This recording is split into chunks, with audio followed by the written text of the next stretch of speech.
Welcome to the Collecting the Past podcast.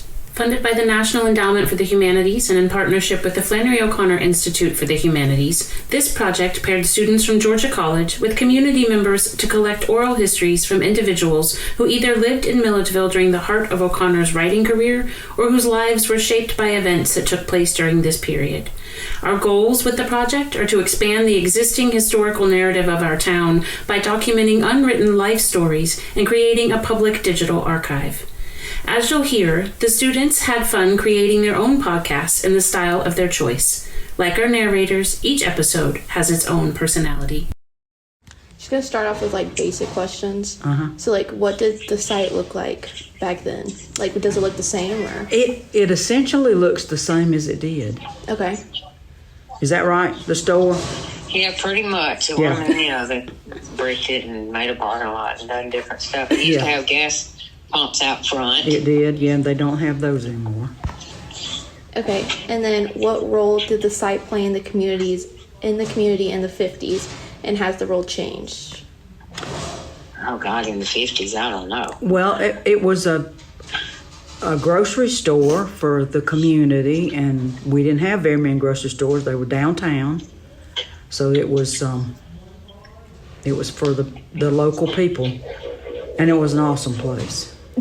I know, I heard that they Back sold in the day. alligator or something. They probably do sell alligator. I wouldn't eat alligator, but they probably do. Okay, what impact did the site have on the development of Milledgeville back then? Well, back then, there were lots of families that lived in the south side, but now it's kind of moved to the north. Okay. So it's sort of isolated out there now, and the people that did go there are dedicated to going there. That is their place that they like to get their specialty meats and stuff like that, and grow fresh frozen. And they used to have accounts, different people they helped, Right, yeah. It was a community resource. Okay.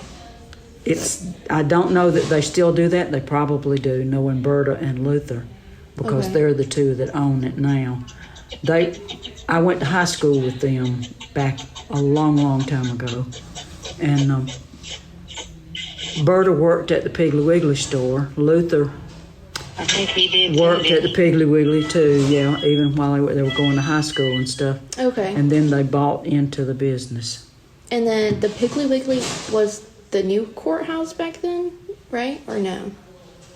That was one of them, but that was the original. Oh, okay. Yeah. But there was one on the south side too, at the Town and Country Shopping Center. And then it moved up to where it is now on right behind the Family Dollar. Oh, okay. Up there where it is now. Okay. On Wayne Street, I think it is. Yeah, okay. But it was right around the Dairy Queen was the old Piggly Wiggly. Yeah. Oh, okay. And that was the big grocery store on that side of town. Mm-hmm. Okay. What was the community surrounding the site like during the time? How was it back then versus now? Family homes, people that worked at Central State Hospital. Okay. Because it was a big It's booming pretty much business like it back is then. now. It was houses and Yeah, but it's more depressed nowadays because there's so few families that are living there as they were in the 50s, but still it's kind of. But I mean, the same neighborhoods and all that stuff is still there. Okay. It's just a whole lot older. Would you say when Central State shut down, it kind of had that, it kind of changed the community in that way? It did. It definitely changed the community. Okay. Surely did. Okay.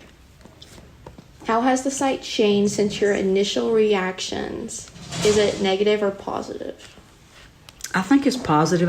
It's still a good store. Good place to go. Okay. I hear a lot of people still get all their groceries from there. Oh, yeah. And meats especially. They love their specialty cuts and steaks and stuff like that. Okay. And then... And sorry, go ahead. A lot of people in that area that don't, have transportation, they just walk there to the store, Oh, okay. Okay. And there are a lot of older folks out there still. Oh, really?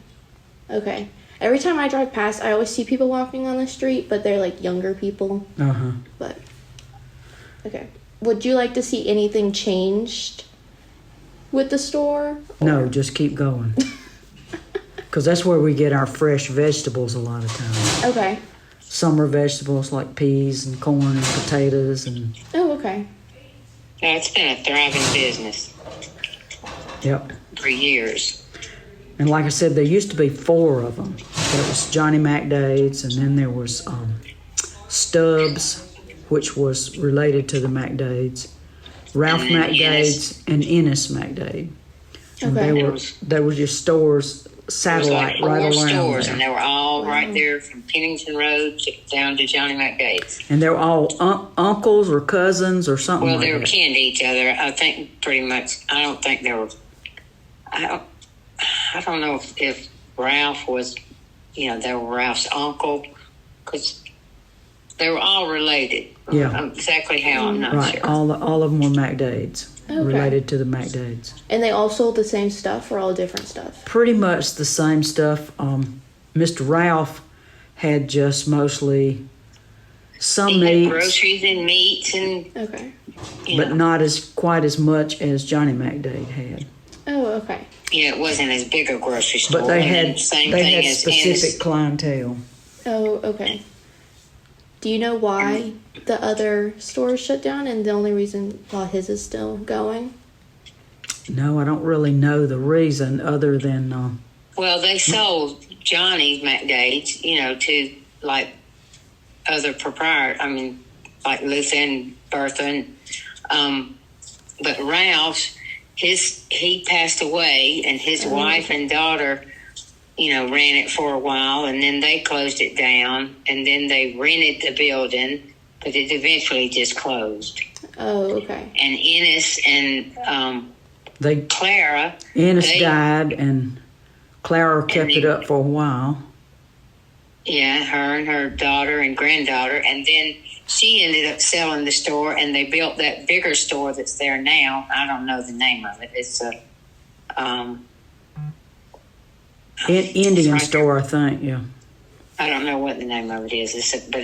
They made a bigger convenience store, Uh-huh. and then Stubbs shut down altogether, and then Johnny McDade's has pretty much stayed the same. Oh, okay. And then I had to do a bunch of background research on it, and there's not much to find. I really had to dig for it. Uh-huh. But I saw that it was sold a few times Yeah. before Yes. it's to the original owners right now. Yeah. Right. Okay. Okay. And then, And they've all kept the same name. oh, that's nice though, that they didn't change the name at all. Yeah. I Yeah. did see on some of the records that there was some violations. Do y'all know anything about that? Mm-mm. No. Like what kind of violations? Like, it didn't really go into depth. It was just that they had, like, one of the previous owners had, like, a violation or something onto it. I But don't know. No telling. obviously the store's still going, so it wasn't Yeah. obviously that big of a deal. Yeah. Well, when you go inside, it looks really, really old. I mean, it's been there a long time. It was It's like, they have the meat department, and it's like the butchers back there. I mean, it's like a old. But they've upgraded it, but it's still not like you go Yeah. into a Like a new, like a grocery Publix store. or Yeah, something. uh-huh, Okay. Right. It's not nothing like that. No. Yes, it's an old country store. Okay. What continues to bring you back to the site? I know you said you still shop there. Mm-hmm. And then, is it like, how would you say the workers are when you go in there? Oh yeah, they're very welcoming, very nice. Help everybody out. They'll tote your groceries to the car and stuff Oh, like that's that. nice. I'll actually have to go visit there one day. Not when it's night out, but Yeah, in the daytime. Yes, not don't go out there at night. No, Okay. I wouldn't. No, and don't go alone. Would you say? Okay, let me figure out how to word this. Would you what would you say the target audience is? Obviously, the people that live there still. would you say, like, you said you lived there back then and you still go there? Would you say, like, other people that have moved out of that area still go back there? They do. They still do. Lots of, if you ask them, department. yes, if you ask somebody where's a good place to get steaks or They'll say something the like meat. that, they'll always tell you go to Johnny McDade's. That's where they'll say that's where I get mine, and they may live on Lake Oconee, but they'll come, really? they'll come down here and get meats and stuff from them and order from them. Oh, okay. I saw on the Chamber of Commerce page that a new meat shop opened up. Do you think that they are going to have competition now with the new meat shop, or do you think people are still going to be loyal? I think the people that are loyal will be loyal. Okay. Yeah. But those out at the lake and out there, are you talking about the one on Pea Ridge? Yeah, I Yeah. think so. Shop Yeah. out there? I have heard good comments about it, and Yeah. I'm sure those people out that way will shop out there. Jerry Lynn's daughter, my niece, buys her meats out there. She says she Oh, likes okay. them. Yeah. Okay. And then do y'all have any personal stories tied to this place? Like any good stories, any bad stories? Well, when we were not younger than driving, we would walk to these stores because we lived in that neighborhood I was telling you about. And yeah, we'd go to the different stores, and it was like we had to cross that 4-lane highway out there, and we'd have to be careful because we were just kids. But Mom would give us a little bit of money, and we'd go to the store and get candy and stuff like that. But that was way back in the day. I know I saw on some people commented under my post that they remember going back and getting like a 6-pack of Coke from the store, like just riding their bike and grabbing it for their parents. Oh, yeah. And I was like, that's so unheard of because nowadays you don't see that. Like, No, way back in the day to Mr. Ralph's store. My mother. Go ahead. Go ahead, Hoss. That Mama would give us money, and we'd go down there and buy sliced bologna. He would slice bologna. We'd get like a pound of cheese or whatever, and that's what we'd have for lunch. We'd go and get that couple of Pepsis or whatever because we were more Pepsis than we were Coca-Colas. Yeah, we get a 6-pack of Pepsi and bologna and a bag of chips and all that with like less than $5, little bitty tiny amount. oh, wow. That was back in the day when money went somewhere. we'd walk all the way to that store, and then we'd walk all the way home and eat lunch. Oh, I wish we could still do that nowadays. Like, Oh, yeah. That just sounds so much simpler. It was. It was. That's what I said the other day. Why does it have to be the way it is now? So hard. Yeah. And then do you remember anyone being critical of the space? No, not really. I think most people that would talk about Johnny McDade's would have it in favor, not anything adverse about it, because it was mixed clientele. It was black, it was white, it was everybody that was there would shop there, and they were all treated, as far as I can see, equally. Yeah, Okay. No, yeah, that's really good. Okay. And then they're just good folks. do you know why they all decided to open up grocery stores like that? No, I really don't. Other than it was just they could lean on each other, I guess, as family members. Well, they lived right there, just like Ralph, they lived right there behind the store for the longest. And I think Johnny and them, they lived close to their store. Really close to it, okay. yeah. And they, and I guess it was the convenience of the clientele there, because I'm sure that most of their clientele was workers of Central State Hospital in the beginning, because that's been there, it was there forever. Yeah. Like they get off their shift and go to Johnny's, grab groceries for the night, go home. Yep. No, yeah. Well, if y'all have anything else to add, that's all my questions. But if y'all want to add anything else. No, we just, we've always loved Johnny McDade's. We've always loved all the McDade's out there. Of course, We're prejudiced because we are McDade. My mother was a McDade. Yeah. Yeah, that's what Webb was telling me, that your maiden name was McDade. Mm-hmm. And they're from Putnam County. Okay. Originally, my grandpa had a dairy farm up there, and Mama left. He sold the dairy farm when she was 18 years old. She left and came down here, and then married my dad. Oh, okay. Okay, I know there was a bunch of people, either they changed their middle name to their maiden name, or they just kept the name McDade. There were so many McDades that commented on my Milledgeville Memories post. Yeah. Do y'all all still keep in touch, or is it just... Sort of.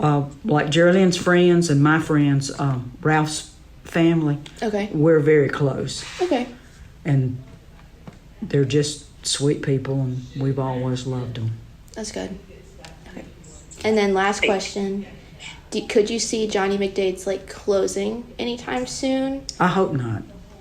I don't think so. I think Berta and Luther are very... Okay. I think it's a thriving business. It really is, yeah. And their kids help there too. Okay. Of course, they're adults, but they help there, and lots of the workers there have been there for years. Oh, okay. I hear there's an older guy in my class. Actually, he's a local in Milledgeville. He decided to join the college just to take this class. And he says that he shops there, but he sees that the workers carry guns on them because of the place. That could be because they're so close to the manor, manor, and the yeah, it's the area is crime is bad out there. Yeah. You just don't go down that road at night. Period. Yeah. And we have family members that have lived in that part of the town for a good long time, and they're all gone somewhere else. Okay. Because it's just too rough. Yeah. I try not to, like I said, I try not to go over there except that one time, but... When we go, it's in the daytime. And I don't, like I told you, I don't even drive in the neighborhood that we grew up in. Yeah. It's just too dangerous. No, yeah. I live right next to the Huddle House, so I'm right next to GMC. Oh yeah. And just if you even just go straight down that road past GMC, it gets a little scary, and I'm like, don't do it. Yeah. Okay, well, I appreciate y'all for talking with me. That's all my questions. Okay, all right. Thanks, Jen. I'll see you in a little bit. Okay. Good luck, Emma. We hope you enjoyed learning more about the people and historical events connected to Milledgeville and Flannery O'Connor in this episode. If you or someone you know has stories to share related to either of these topics, we'd love to hear them. In addition to documenting community memories, you'll also help us preserve your story for future generations. Visit our website, collectingthepastmilledgeville.wordpress.com, to learn more.